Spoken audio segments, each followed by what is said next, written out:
again to yet another episode of Unlimited by Mona, where we discuss the principles of modern business and also educate on how to start, manage, and grow your business. Part of what we do is also telling the stories of bold African businesses, and today we are delighted to have a power couple. This couple has been working together for 7 good years, and the best part is that they are a young couple, and they're going to take us through their story of how they began and up to the step where they are right now.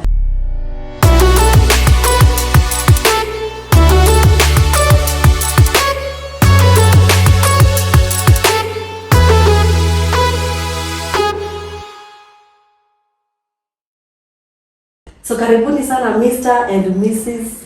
Introduce yourselves. Hakuna haja na introduce sana. Yes. Thank you. Yes, Hezron Kamau and my wife Alice Wanjiro. Yeah. Okay, karibuni sana the Wanjiro. The Kamaus. Yeah, the Kamaus. So the Kamaus are here. They're going to take us through the story of how they began business, how they ended up working together, and also how they managed to work together for more than 7 years. Can you imagine working together with your spouse for 7 years? Must have been some good work there. So karibuni sana. So first let me start with Mr. Kamau.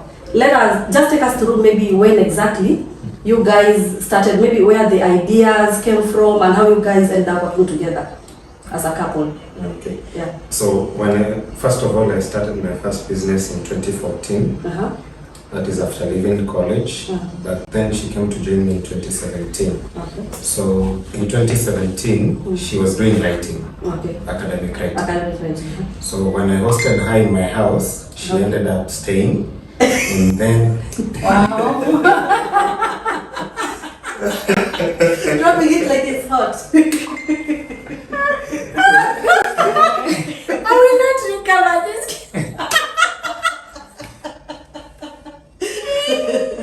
Okay, wait, hosty, relax. Okay, Mr. Kamau, continue.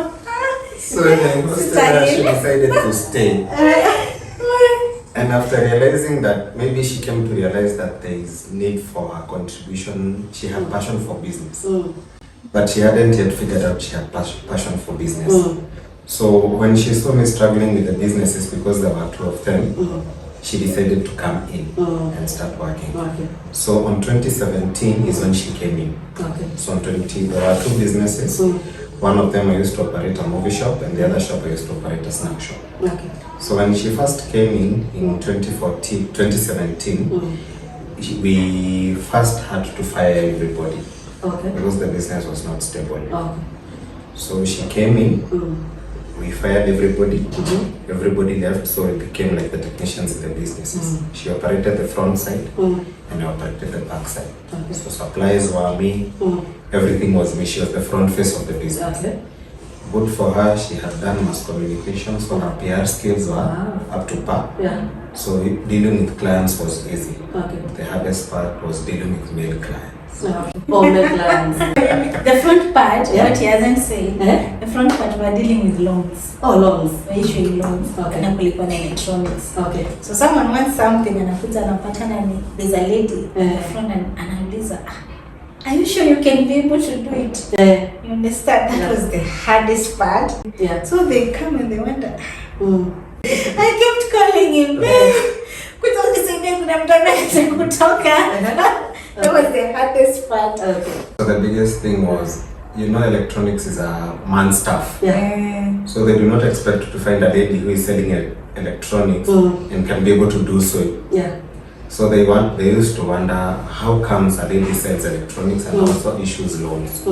So the first part was to make her feel comfortable and confident enough that even when somebody comes, a client comes, can actually feel trust. Yeah. So they so she had to become like extra. Yeah. Maybe you work harder. When you work harder, you work twice as hard. And then you have to. There was a point. Yeah. People used to come with issues with phone flashing. Yeah. So I trained myself how to flash phones. That was the hardest.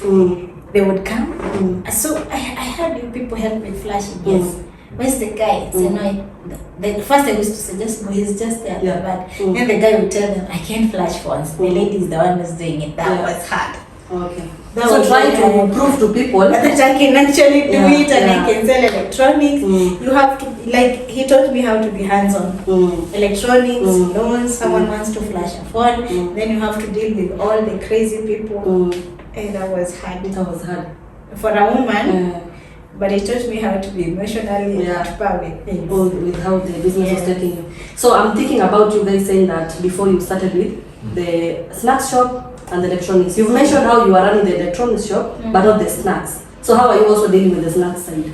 The first time when she came in, I used to do purely the production. That is the production for the yogurt and for the mala too. Okay.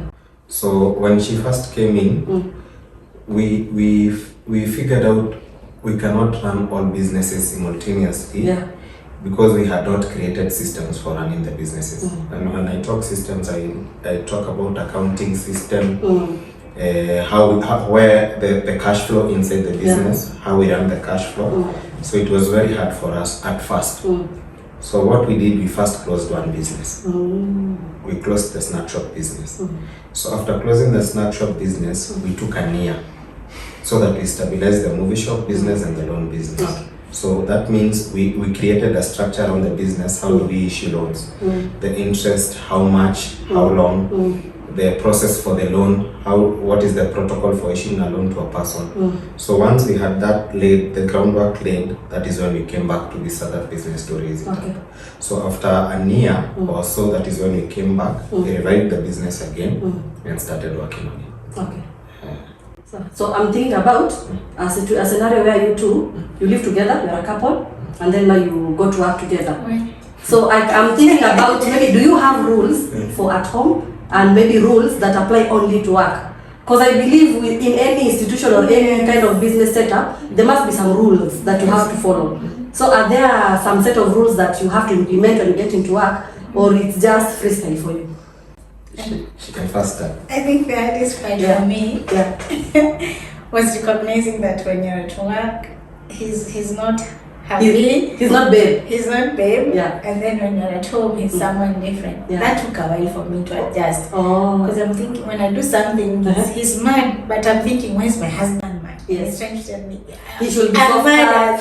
Yeah. I'm not mad as the husband in this scenario. I'm mad as the boss. Yes. That was the hardest part. Okay. There were moments when I felt like, okay, I'm learned, I can go back, I can get a job. I don't have to go through all this hardship and entrepreneur thing. And one of the biggest challenge we had when we first started working out together, I think you have to understand that there is the part for home and there is the part for family. So we used to clash, maybe tumekosana nyumbani. Tukikosana nyumbani, I had to teach her that tukikosana nyumbani, we don't have to take it to work. Because you know what happens if a person is angry at work? People are energy carriers. So if you're dealing with a client, they can be able to sense your level of energy. So at times, that is why you can get into a shop and you wonder, why is the energy in this shop this gloomy? It's because the person who is even selling to you is that gloomy. So the first thing I had to teach my wife is, even if we have a set of rules, how we live at home, how we live at work, one of the first thing was you have to detach yourself from your feelings and just be able to work. But that is not womanly, as I came to figure out. Men, we can do it. Men, I can detach my feelings. I'm angry, but when I just bury myself into work, I'll be very okay. But a woman cannot do so. A woman is a no, I think a feminist right now. Maybe a feminist. And there's more of us. There's more of us here. And you understand we have a window. We have a window right here. So we can take you down through that window. Filter your wife. Yeah, so be careful how you talk about us. I'm being realistic, but that was the biggest thing. So we have our own set of rules at work. And one of the rules we have at work is that nobody is the boss. Nobody is the boss when we are at work. Everybody has to work. And one of the things that we did when we first got into work is lay ground rules. This is the way we work. So we do not measure ourselves against our standards. We measure ourselves against what the business requires you to do. So if the business requires you to get at work at 8, regardless you're the boss or not, that is what you're supposed to do. So our standard of measure is the business itself, not us. So back at home now we go back to our family roles. She's my wife, I'm her husband. But sometimes, even most of the times, they collide. They will always collide. The boss at work comes back home as the boss. Yes. They will always collide. That happens. Okay. And it's natural. But once you get to understand that, then it's easier for you to transit every day. Okay. So you personally, have you ever quit from the business? Because I'm sure she must have quit. Minimum maybe 5. I give a minimum of like 5. For you, have you ever quit from job? No, I can't quit because I'm the vision bearer. So I can't quit on my business. You can't quit. You quit on everything, Okay. So what about you? We won't ask you if you ever quit. We'll ask you how many times. There was a time when we started being so a bit hard, because when I found him and I met him rather, the business was going down. Yeah. So like everything, you're trying to hold everything with your hands so that you don't lose. Then the workers that were there, they had really done some damages. Okay. So you're finding something that is almost collapsing. Then you have to give more than what you think you can. Okay. Actually, at that point, that is when you know what you can give and what you cannot give. Yeah. But there's a lot you can give. So you feel at the end of the day you are going home. You're tired, you understand? Then there's this key challenge that shows up, and you sit down and you're like, oh God, he comes, maybe he said something to me, they cross me by, and I'm thinking, now, how much do I have to handle? I'm not having a hard time, becoming so many things at once, and now there's this key thing, you understand? So there are moments I will tell him, I'm going back to employment, you look for someone else, then I think you'll just continue with the person. So you like you quit in the evening and then the next morning you go back like it never happened. There was a time I left, nikatoka kwa mlango. Then he's a very calm guy. He just looked at me, then he followed me, and then he told me, when you're quitting, you're not quitting on me. You're quitting on your own business. You're quitting on your own business. How can you quit on your own business? And I'm thinking, at this point, it is not my business. All I want is to just get out and breathe out, But eventually we found a way of at least working things out later on. But I can say it's been a beautiful journey. I wouldn't take away anything. The quitting, the ups, the downs, Actually, what happens? Wait. Since we go to work together, we use our bike to go to work together. So when she quits in between the day, she leaves me. Oh, she leaves with the bike? Yeah, she leaves me with the bike. She finds another bicycle and another guy who takes her home.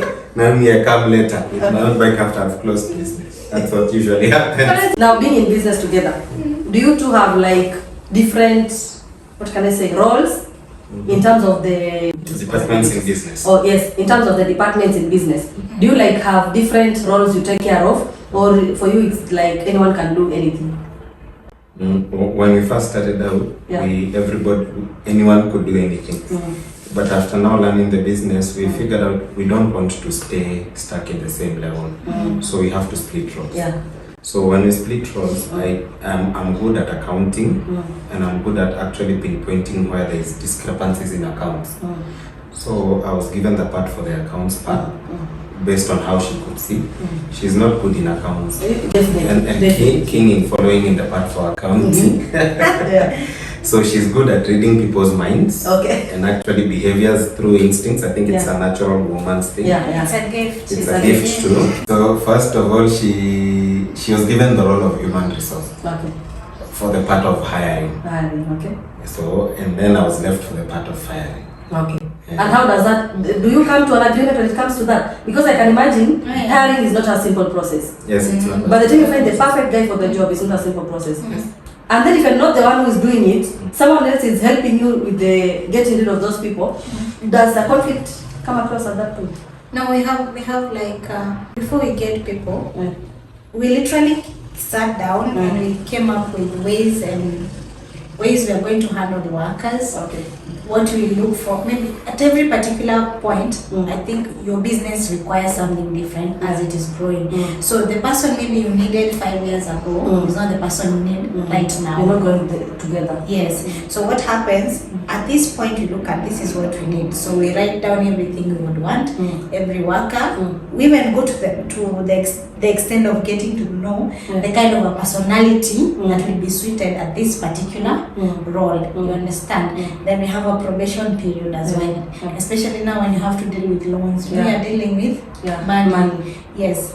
So those are the things we do. We just sit down. We have a list. You understand? So when we are interviewing people, we know what you want at the back of our minds.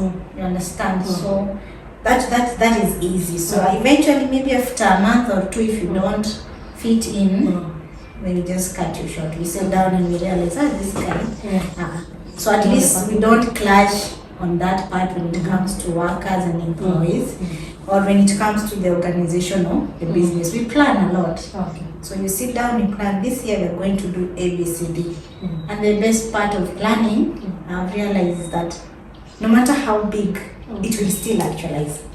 That is, I think to me, that has taught me a lot. If you plan, it will actualize.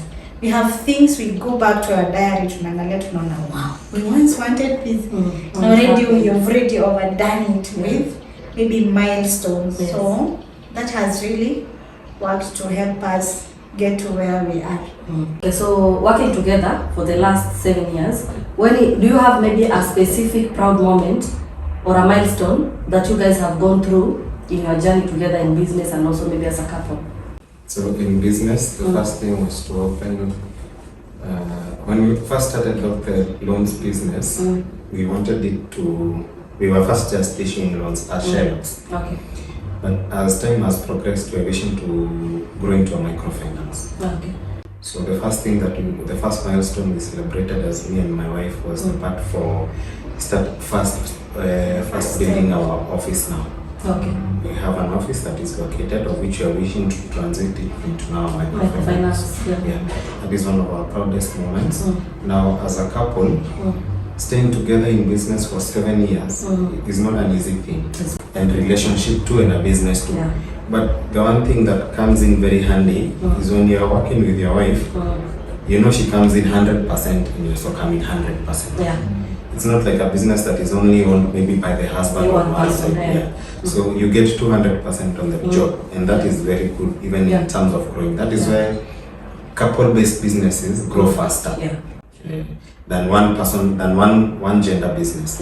So as a couple, I can say the years it has been building. There are times we have been arrested together, both of us. Arrested? Yes. Maybe can you tell us about the incident that led to your arrest? Briefly. Twice. You've been arrested twice. But nothing criminal? Business related? Just business related. Okay. So on this one time, that was the first time I ever got also arrested. Okay. So we deal with loans. So a guy came and said they wanted their phone flashed. So they left their phone at work. So little to know, it was on a Saturday. Little to know that on Sunday, there are police officers in my business. I'm raising my head. They're asking where is the license, and I'm the one on the behind seat, just like she was in the front seat. I'm the one on the behind seat. They're doing my movie shop business and on the front part. So tunasikia watu wanauliza biashara hii, license hii biashara iko wapi? Mimi nainua kichwa naona ni askari wako ndani. Tukauliza ile simu mlipewa na huyu kijana? So I see the guy and I'm like, oh no. Oh, it was a stolen phone? Ilikuwa imeibiwa. Sasa mimi nashinda nao what will happen next. Ananiambia toka wewe ndio mwenye hii biashara. Wewe ndio ulipewa simu. Toka hapo nje. Me thinking that we'll talk, hand over the phone and then I go back to business. Wapi? So we head off to the police station. We sit down and they ask me now, you know this phone was stolen. I tell them I do not know that this phone was stolen. So we are going to arrest you for handling stolen goods. And you know what is the charges for handling stolen goods? 100K. Since my wife is beautiful, I can be una car pesa. You look like money. Go and sell So, your land. go and sell land out there. Just bring 100K. Just bring 100K, you release your husband. That is what actually the friend. So I was arrested sometime around 2.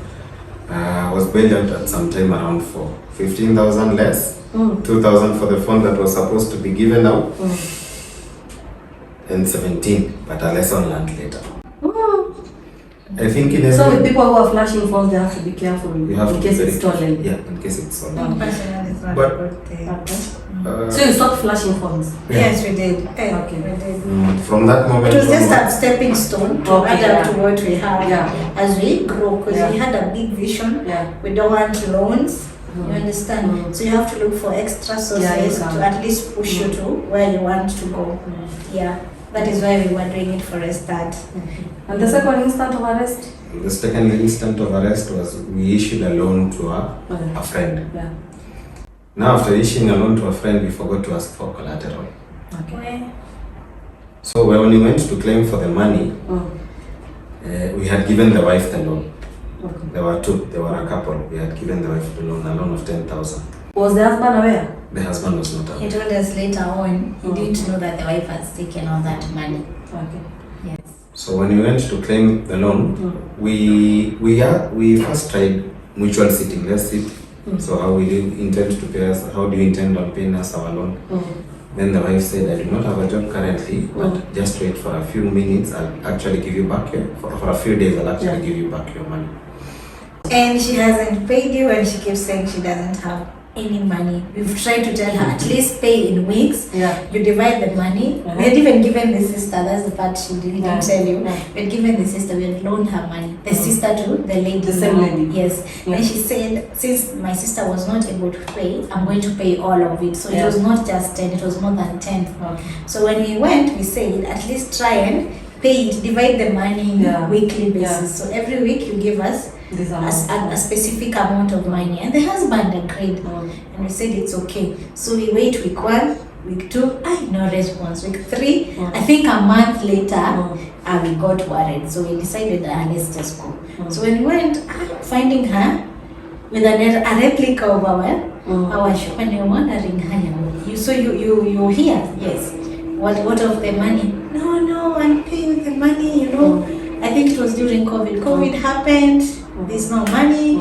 So the husband promised us. We went again because he said, I think after 2 weeks I'll start making deposits. So we went again, I think after a month. Was it a month? It was a month. So now 2 months later? Yes. 2 months later. My husband got very mad because I think the lady was a bit rude. So the husband had the confrontation, give me money, blah, blah, blah. He walked in.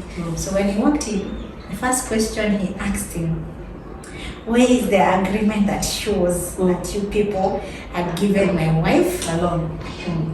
Was there any such document? There was, but you see the fact that he knew all these things, he knew the wife has taken, we have already agreed and we've been friends for a while. So it's not a stranger you're dealing with. But when it comes to paying, now he's trying to pretend he doesn't know there's such a thing. And he had already said, we are going to pay you. And this man got mad. So what exactly led to the arrest? This man got mad, very mad, and the other man got mad, and the rest is history.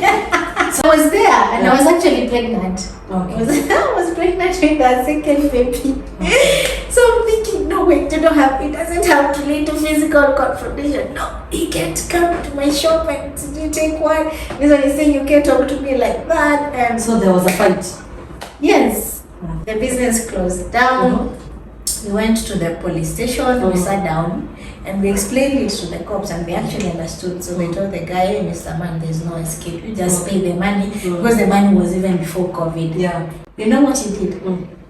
He left that police station, because he had this side, they are not on my side.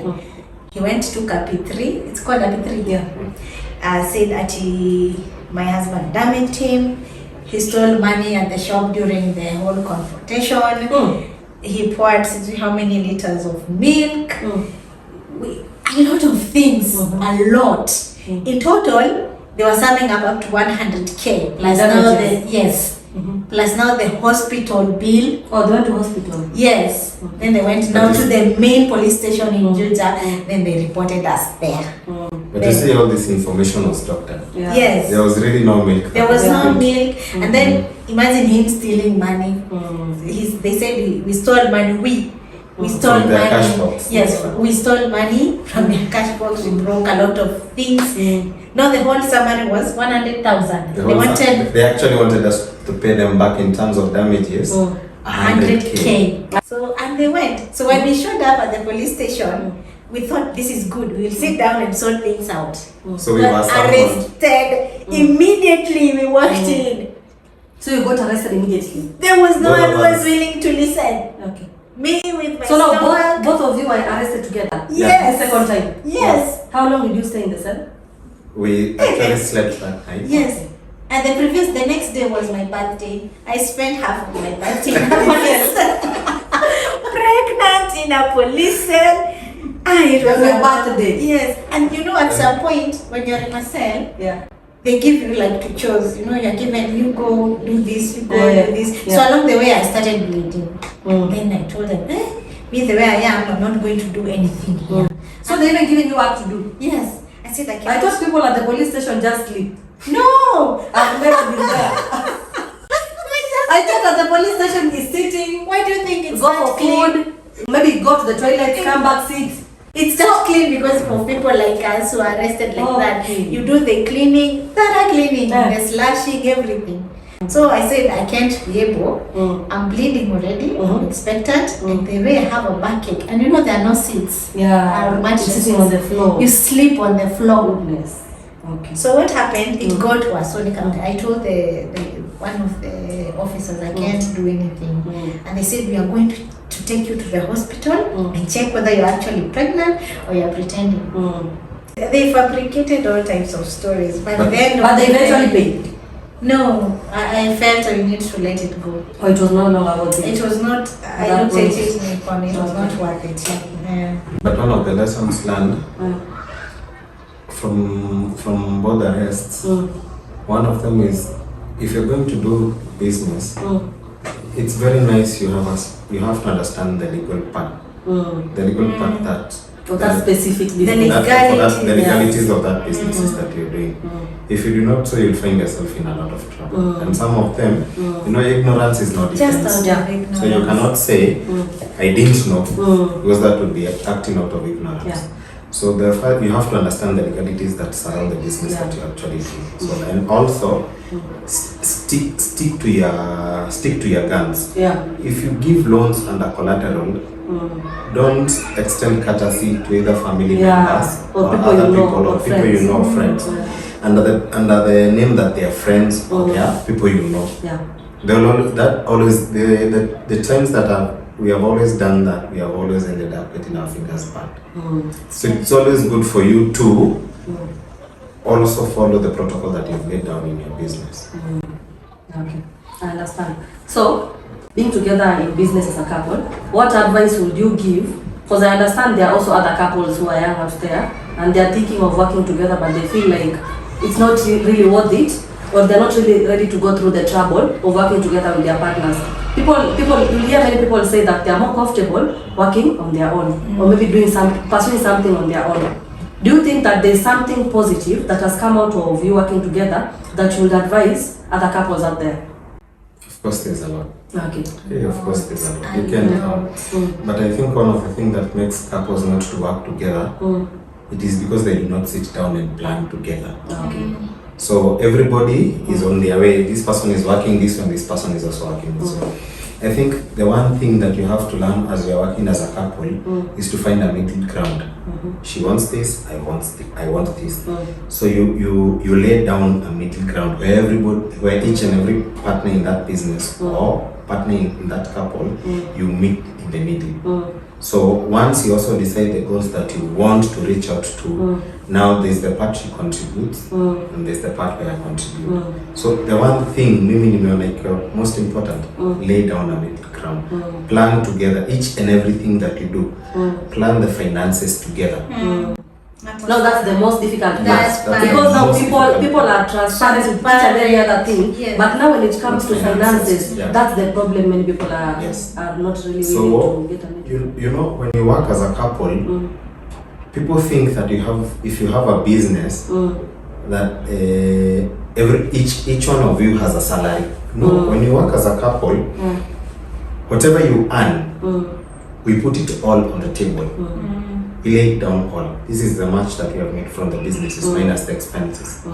So we have a certain project that is coming on. We put aside the money. This is for this particular thing, and this is for this other particular thing. This is for the house rent. This is for the food. This is for everything else. But you see, when other people do it in business, everybody pockets their money. Yeah. Then when it comes to paying bills, it's issues. Yeah. So we prefer putting down all the finances together, then we distribute it as a couple. So it happens that she may ask me for money for salon, and then I'll tell her, see, we laid all the money at the table, you saw how much was left, so I don't have any more.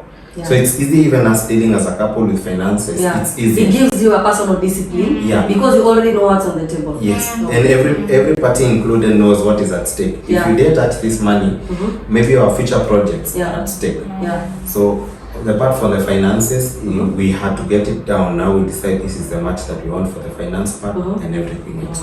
So planning is important, and when you plan together, not one person. So when she finds something, how do I say? When she finds something of worth or something interesting that we might include in the business, we have to all sit down, all of us, and lay. We do not just implement strategies inside the business without consulting the other person. And that is also hard for other people because they think the money is sat on. Yeah. Oh, amekaliwa. Amekaliwa. But that is what has actually led to us working Together. for this long, Okay. and even for the future purposes. That part, the part where sorry, I cut you short. I treat her as an equal. Yes, Yeah. that part is what has led us, because when we, I think there's a part we skipped. The business was so bad when we started, all of them. We had to outsource other sources to work. Like now, we worked with NIMS, IBC, NIMS, you understand? So when I get, we are different. So he has a different position in IBC. I had a different position in IBC. So the money we get, or the money we got, I put my money here. This is all the money. This is the salary. And then he put his money. This is salary. Now what do we do with the money? That worked for our advantage. There is no my money. It is our money. It's hard for a woman. Let me say this because your money is our money, but my money is my money. Yeah, I get. But it made him trust me. Yeah. Because I remember, I think I got my salary. My salary, I think I spent it on him. Yeah. Things were not very okay. It was bad. Yeah. So I decided, let me just treat my money. So I told him, this money, I'm going to at least treat you with this kind of thing. Yeah. At least even if the business is falling, you don't have to look like you're falling yourself. Yeah. So that is what I did with my money. But it was out there. You understand? And I have never... I've had women who come, like right now the business are doing great, and we've grown, way grown past even what we had put and planned we are going to get to. So I have women who come and say, do you put some money aside? And I tell them, I have never taken a coin from him. When I say a coin, I mean a shilling. Without telling him. I have never done that. And now he can leave any amount of money anywhere because he knows I won't take the money. You understand? So I think I died to money first. So when even if it comes how much, I'm not shocked. You want to, should I run away now? If you don't conquer money, let me tell you, if you don't conquer money, you'll never grow. You'll never grow together. You'll be a slave forever. Yeah. So there's not that part where, oh my God, should I run away? The money is too much. Yeah. Because I keep telling, even if I go and I will withdraw the money and put it there. Yeah. I think specifically for us, the motivation to continue working, it is not really the money part. It is actually to see our dreams, the fruition of our dreams.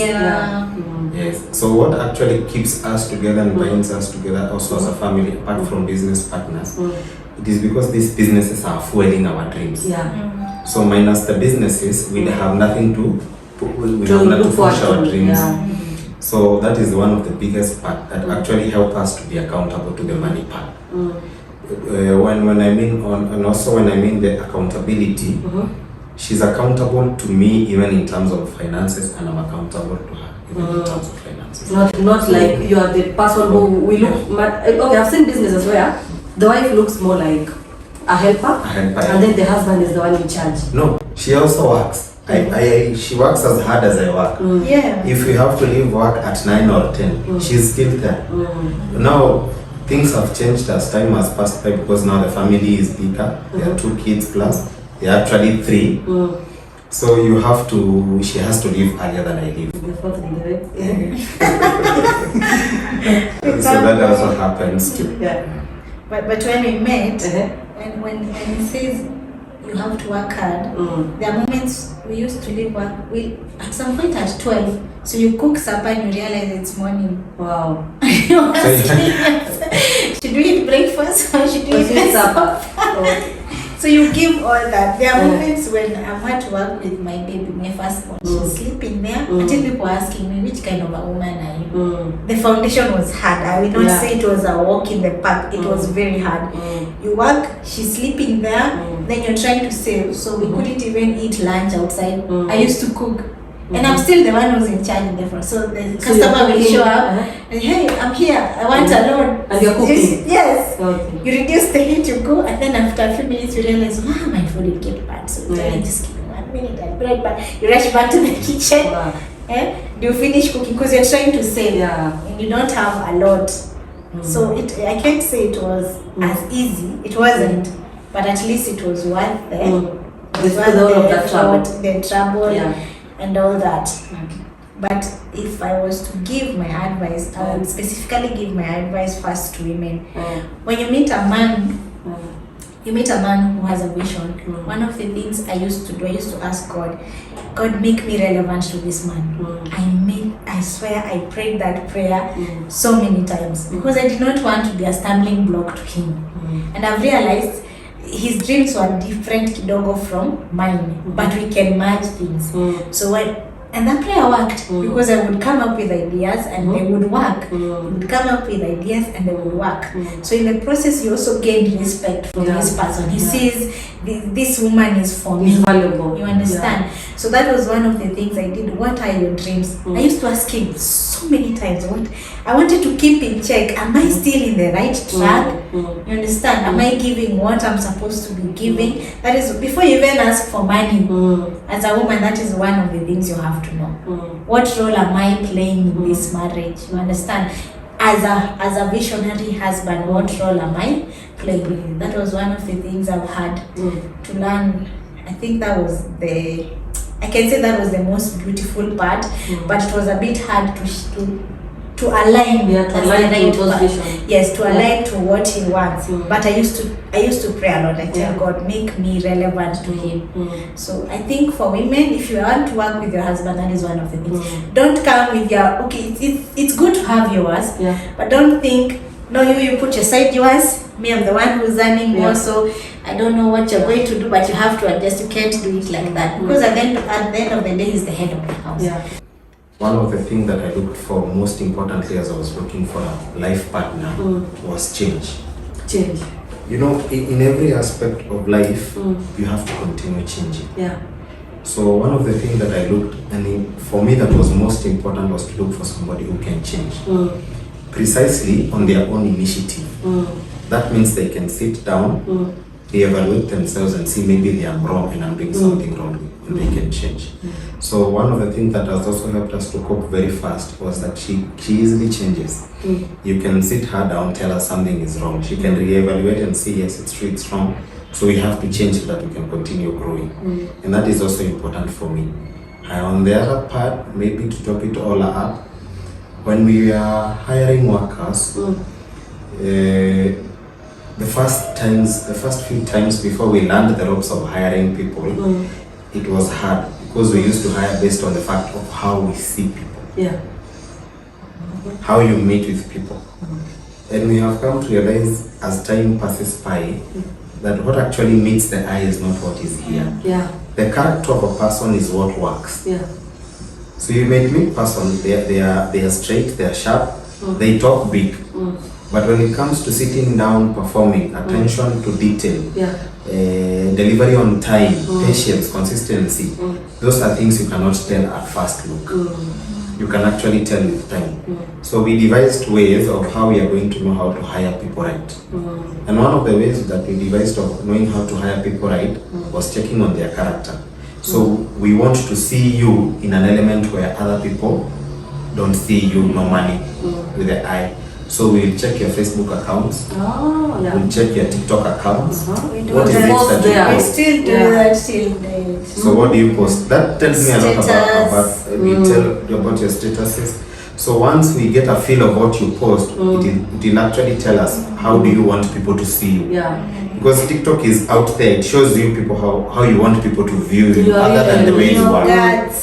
Your guards. So among things we have come to realize that in terms of social, people are not actually the way they present themselves. True. So it's time that that has also helped us a lot. So hiring on the basis of character, not on the basis of looks and what people say. So I believe you two working together means you have shared goals. But then even before you began this business, I'm trying to think that for you were already maybe living your dream when she came, because that's what you're already doing. But for you might have maybe had personal ambitions or something like that.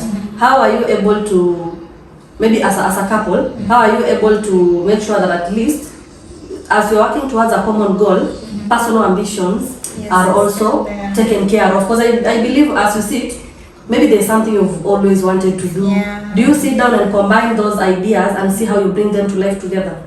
Yes. Yes. She can start. Like now, the microfinance, car creditors. I have a passion for people. Okay.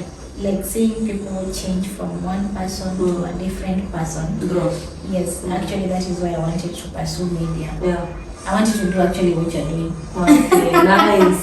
We can see how you can join forces. I wanted to do what you're doing. Okay. So I didn't want to do the news only. That is why I didn't follow through. Okay. I wanted something different. I wanted to reach out to the world and speak to the hearts of people. That burns in my heart. So we decided he also have a thing for men to be young men. Young men. Specific. Support Them. His pain, I keep telling him, his pain is saying just a young man wasting himself. We should hear the way he says it. And I'm like, I use that thing. You know?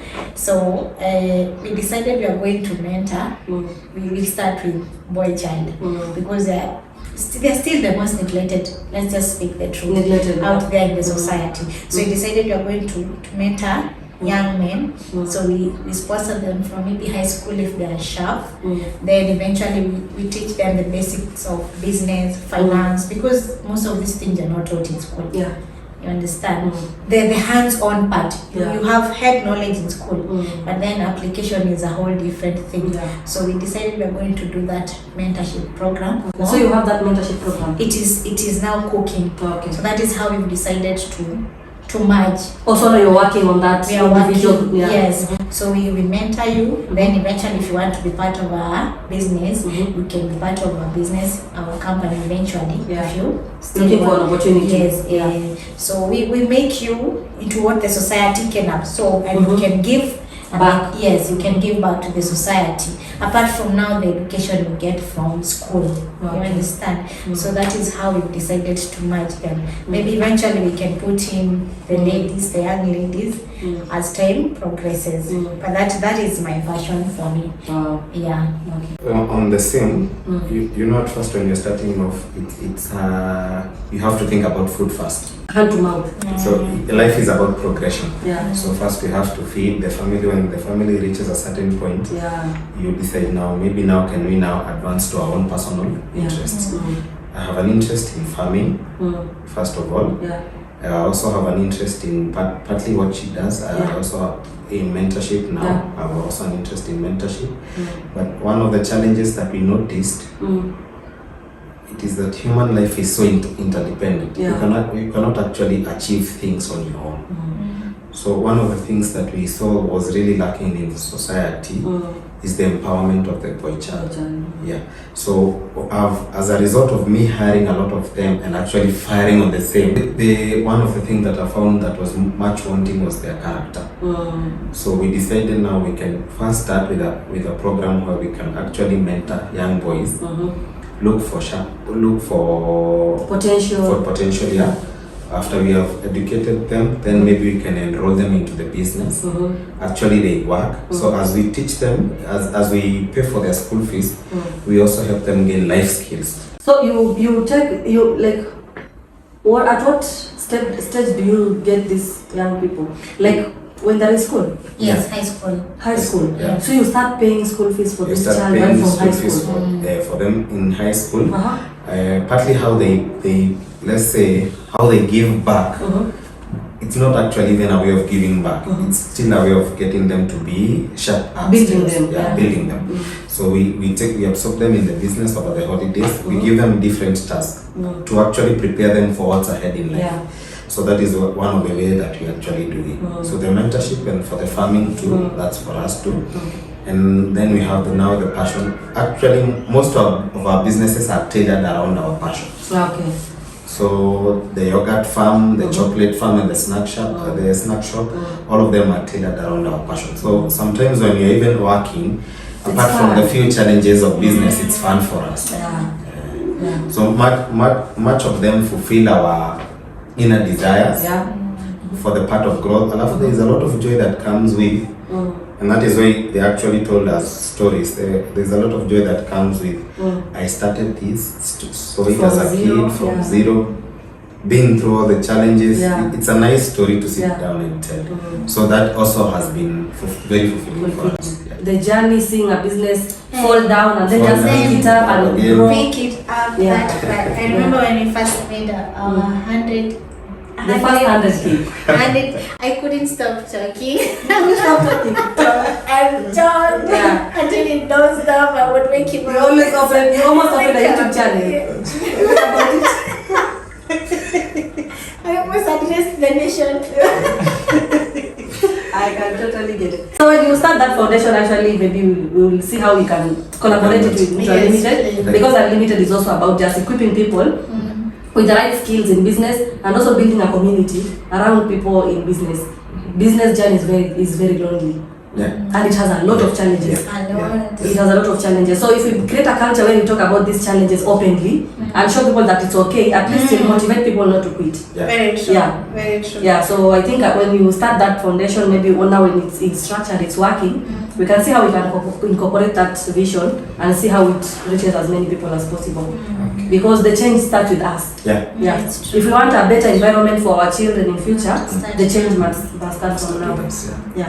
So now moving forward, looking at you two having worked together for all these years, I believe that the person you are today, even you, the person you are today, is not who you were 7 years ago. What are those skills that you feel like you have picked along the journey that you feel like if it were not for this journey that I've gone through with Alice, I would not have been this? Maybe what are some of those skills that you have picked along the way? So one of the skills that I've learned, I didn't think it would come into play when we were first starting off in business. One of them is accounting skills, people skills. You have to learn how to talk to people too. You are grumpy, Amma? Yeah. You are grumpy? Straight on. Straight on. How much? 500. You have to learn how to negotiate. That is one of the skills you have to learn a lot. Because if truth be told, when you're actually in business, if there's one thing like you have actually said, a business life is a very lonely life. Let me put it this way, it's like a jungle. Everybody wants your money. To be precise, true. Kanjo wants your money. Don't even start. Ascaris wants your money. The list is long. The list is long. Wait. The landlord wants my money. My supplier wants my money. The staff want my money. Electricity wants my money. They're all channels. Same Your children want your money. If you have not secured your business properly, the thief wants your money. Thieves! Don't even get started. Wait. If you put a small padlock. If you put a small padlock, the thief wants your money.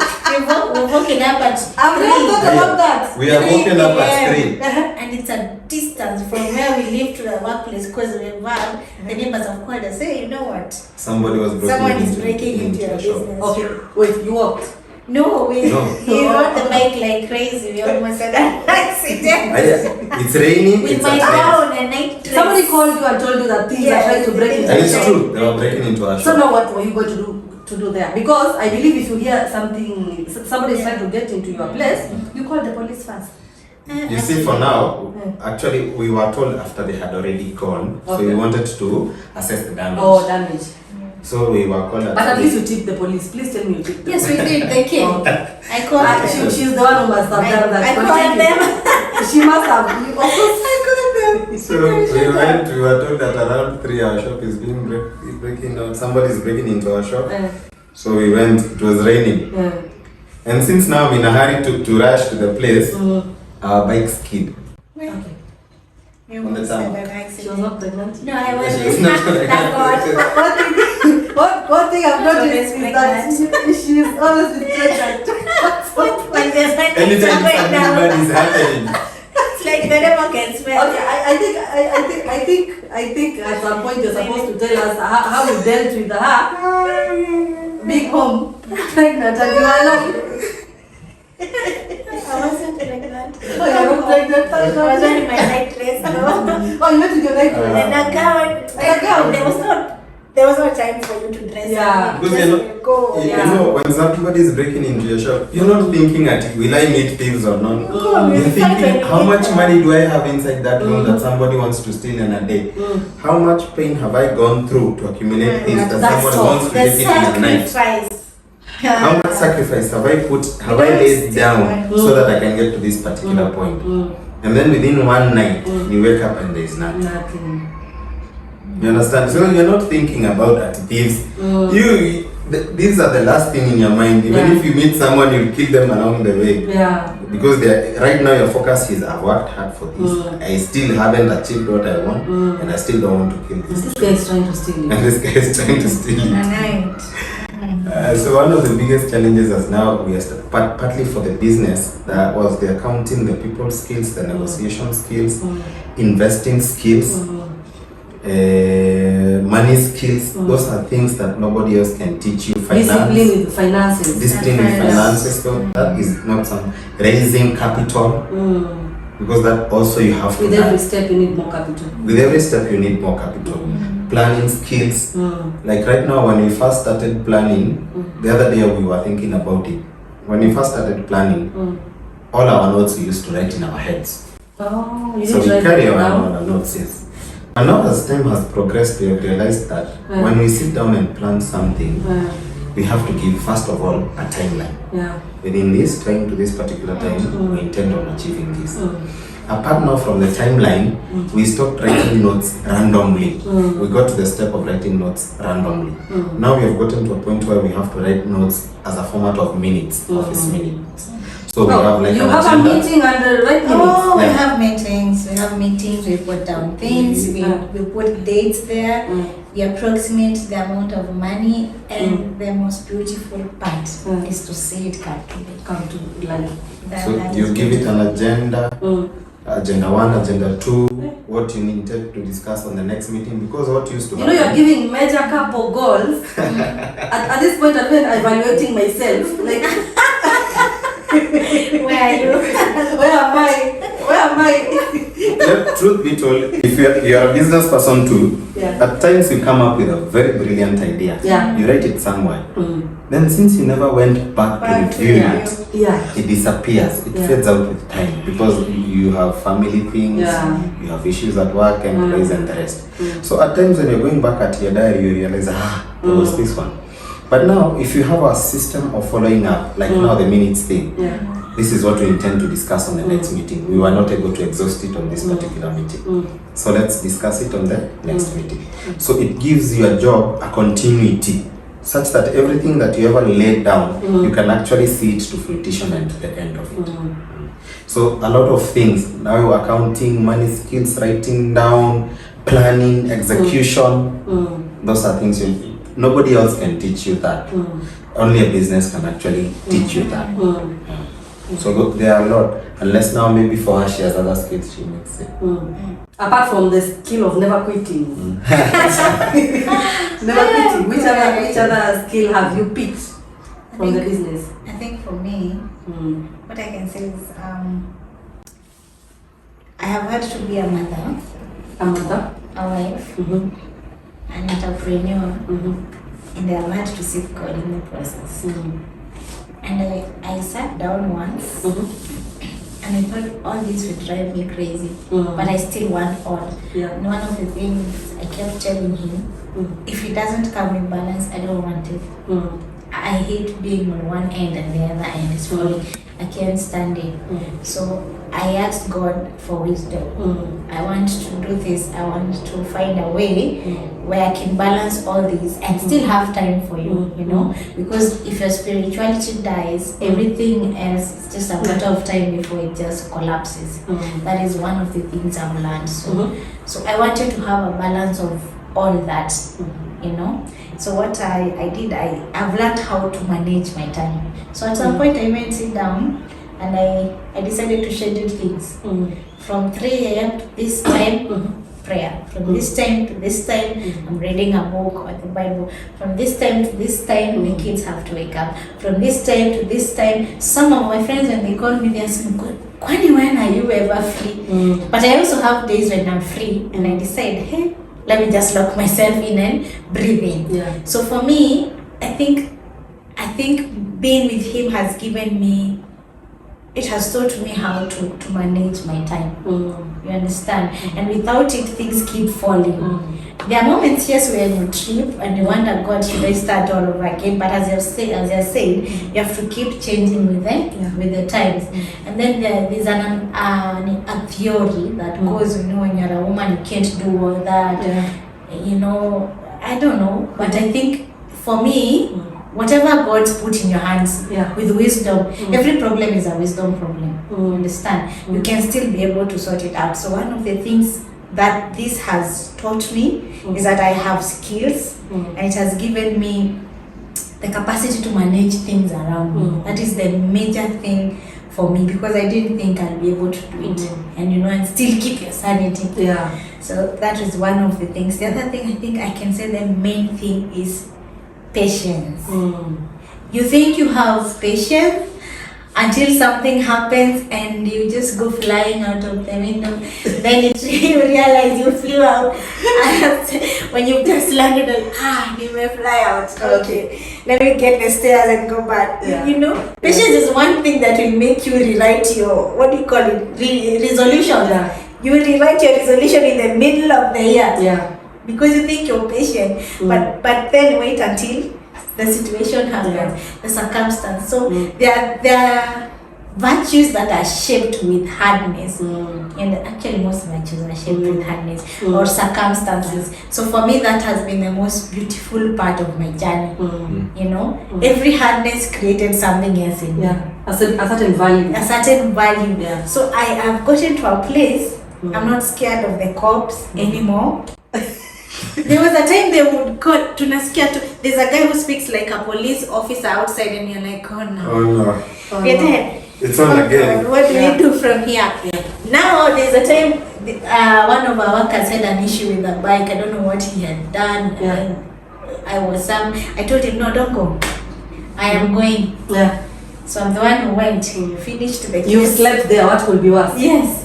Finished the case. I asked the officer, is there anything else? And they realized, the way she has handled this thing is too fast. I said, then at least buy us tea. Because you're not even getting scared. Don't leave us like that. You know?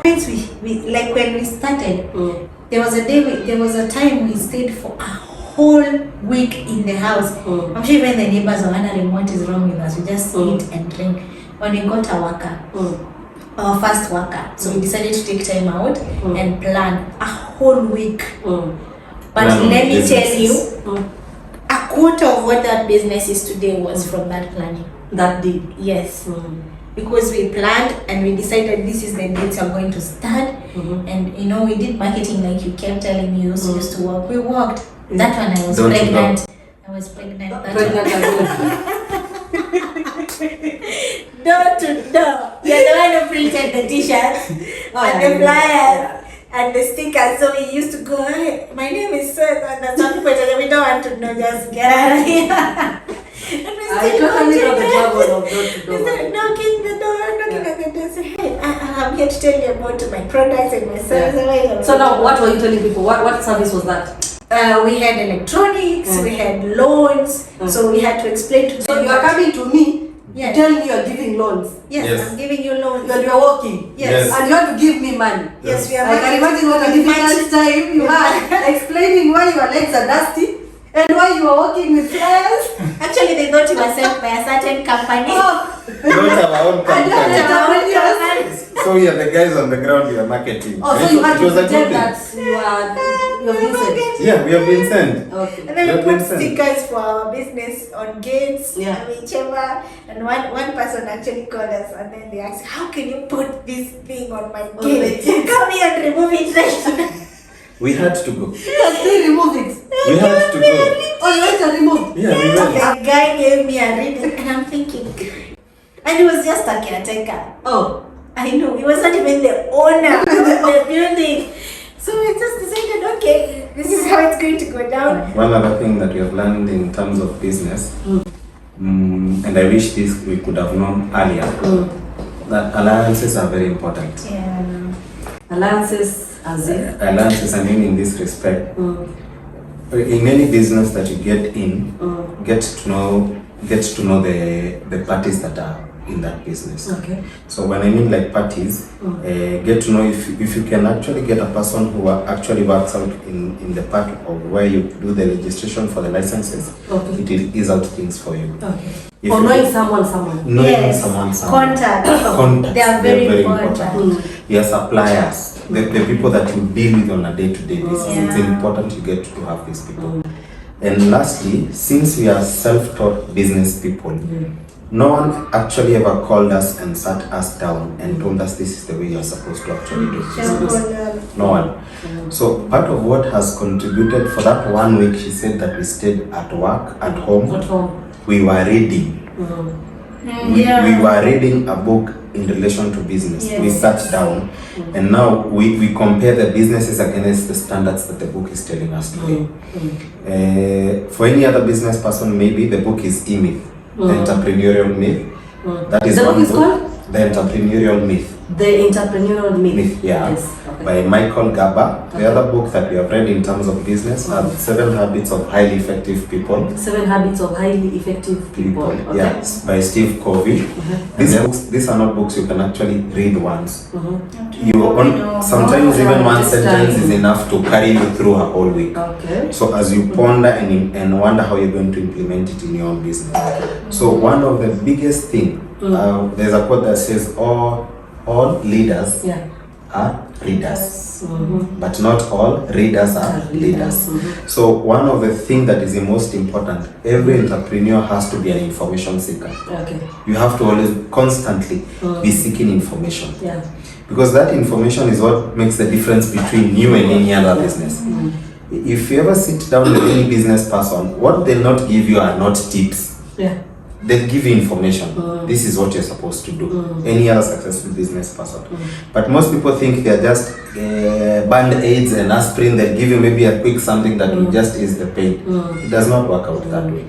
You have to sit down and undergo the process. You learn, you teach yourself, you implement it in the business.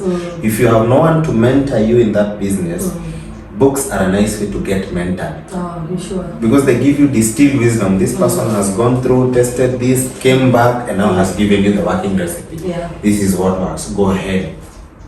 So you have to constantly keep reading, constantly keep elevating your mind and growing. So that has also been one of your secrets into how you just learn to work together and grow together. Okay. So moving forward, as we finalize on our interview, moving forward, maybe what are some of the future aspirations that you have for your business, working together as a couple? For me, is when I hand down my business to my son. When you hand down your business to your son? Yeah. After I've properly made it, and now it can work without the interference of me as an individual. Okay. One of the greatest pride is when I walk outside that door and I do not have to be called. Okay.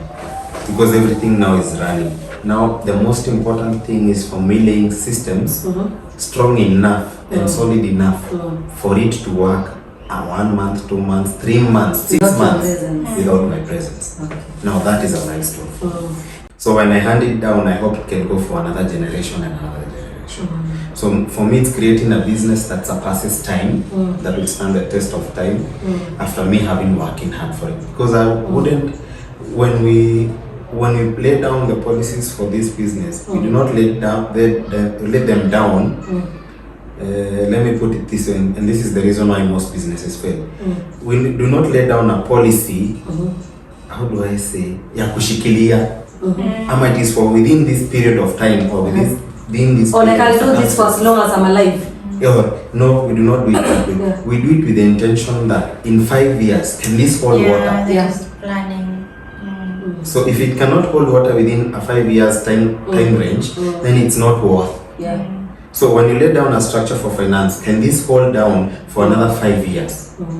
So when I employ a worker, how will I sustain this worker for the next 5 years? So all these policies are not made with the intention of now.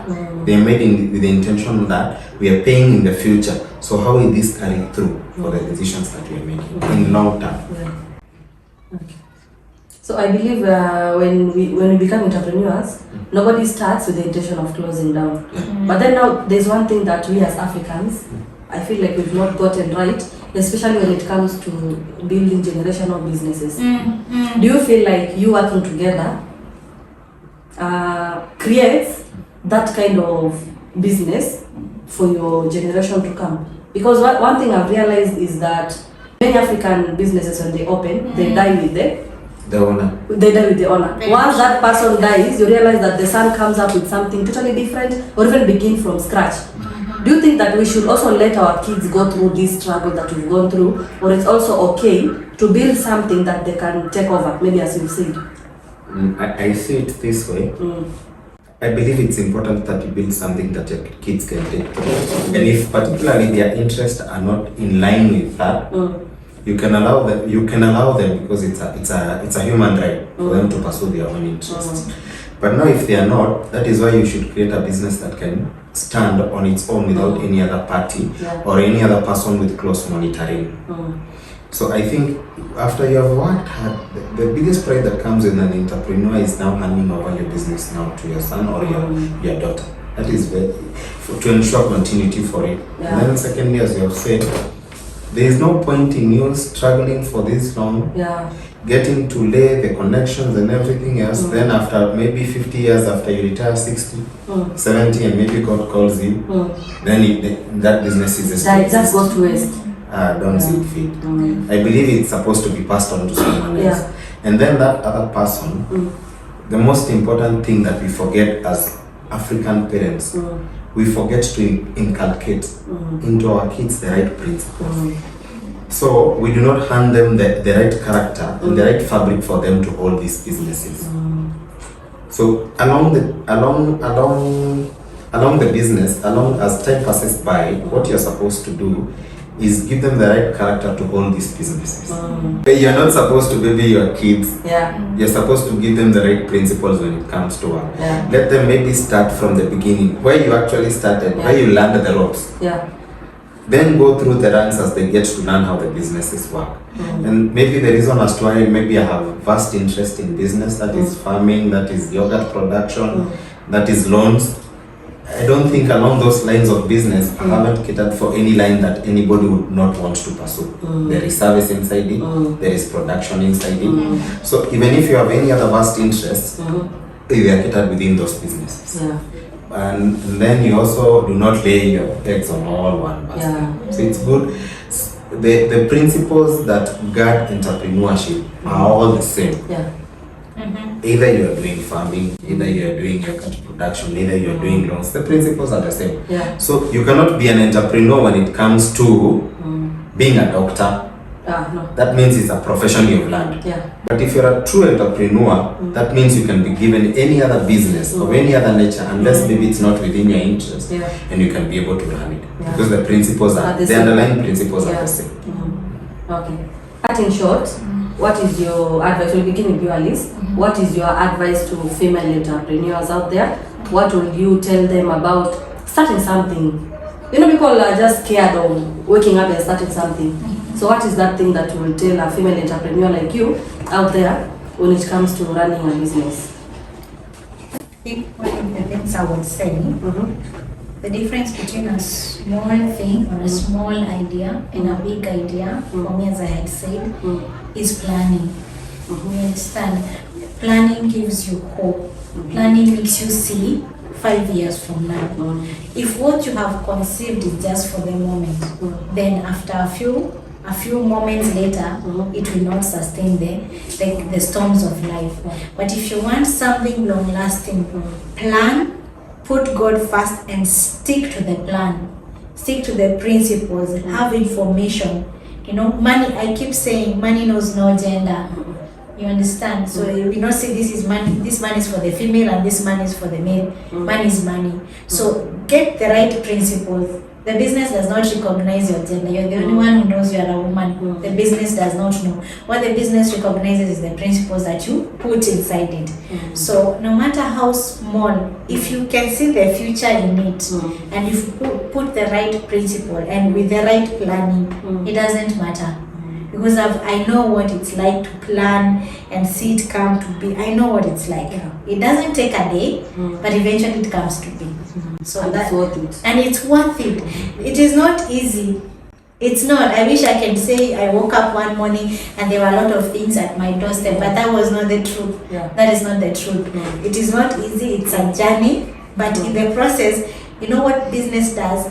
Business just doesn't give you money. That is the reason why the end product should not just be money. Business makes you. You understand? It makes you first. So as you give, it is also giving you in return. That is why we say we've learned patience. We don't fear the cops. It is not as people have taught us. It is our business. You know, it is our business that has made us this. You know, it has actually made us even bond even more, because you meet with people. Okay, you guys are always together. And then the last thing, your vision has to be bigger than money. If all you want is to become a millionaire, it may not stand the test of time. At the end of the day, you have to give back to the society. Attach it with your values in life. Attach it with what it is that your society or where you are is in need of. That is how you build. You were asking about wealth. We ever even talked to an Indian friend, I think I can't remember his name. We went there and we realized it's true. Their wealth is generational. You understand? And we are interested in that. We don't want something that just dies. With us. Yes. So we tried to secure a meeting. We did a few. And one of the things we learned is that what he has said, you know, he trained his kids to do what he's doing, accounting, you know. The kids go to school, but they do something that pertains to the business. So if you want to come and work, it's still okay. So the point is, make sure, that was just a by the way, make sure what you're doing is not just attached to money. Your value has to go past money. You understand? You have to give back. There's a bigger purpose in life. You understand? That is why God brought people here. Not just getting money for me, myself, and I. That's a very selfish way of doing it. When you talk to them, they tell you they give food to this street, to this street children, to these homes. You understand? They give water. Like now to the community, they give water for free. They don't charge. So they have so many projects that are attached to where they are. Even if these guys die, you know, even the black people will show up there because the guy has touched their life in one way or another. But he hasn't handed the money down to them, but he has given a service. You understand? So if your purpose is not attached to what you're doing, it will die off. It will die off. It has to be. If all you have is only what money can give you, then you're still poor. You know, so you have to attach it to a bigger purpose than just money. Yes. That was heavy. Mr. Kamau. Thank you. Wait a woman here, you got. I'm also listening to it. You're also listening and learning. Okay, for my parting shot would be this. Yeah. It's in To the young men, to young men. To young men. Especially those also have a fear of letting themselves work with their women or their wives. With their partners. Yeah. Their Like partners. inside the book of Entrepreneurial Me, there's a quote that says, a business is nothing more than a distinct reflection of who you are. Let me repeat that again. That a business is nothing more than a distinct reflection of who you are. So he proceeds to elaborate that, and he says that if your thinking is sloppy, the business will reflect that sloppiness. If you are greedy, your employees will be greedy too. Yeah. So for you first to understand how to run a business, you have first to understand yourself. That begins with you. Understand yourself. What do you want specifically this business to give you? You understand that? The one other thing that the book goes ahead to elaborate is that whatever the difference between you and a successful business person is nothing more than information. So anytime that I get stuck in a business, I ask myself, what is it that I cannot see or I cannot perceive? What is it that I do not know that is keeping me limited here at this particular point? So at any given point in time, be an information seeker. Always be out there looking for information. Because the information itself will change the way that you think. If it changes the way that you think, it will reflect that into the business itself. Two, also in the business, the same book on, it was a quote by Albert Einstein. That says we cannot solve our problems at the same level of thinking when we created them. We have to have a high elevated thinking for us to solve the problems that we have. So what separates the thinking? It's the thought process. So if it's the thought process, that means you also have to gain different information or different knowledge that will make you think differently. So for any other business person outside there who wants to start a business, the first thing they should get is information relating to that business. What is it that it takes to work a business? Finances, which departments are related to that business? Finance, HR, all those departments that pertain to that.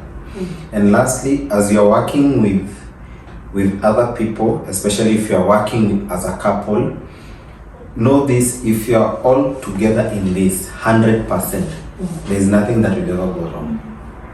You'll always push on each other.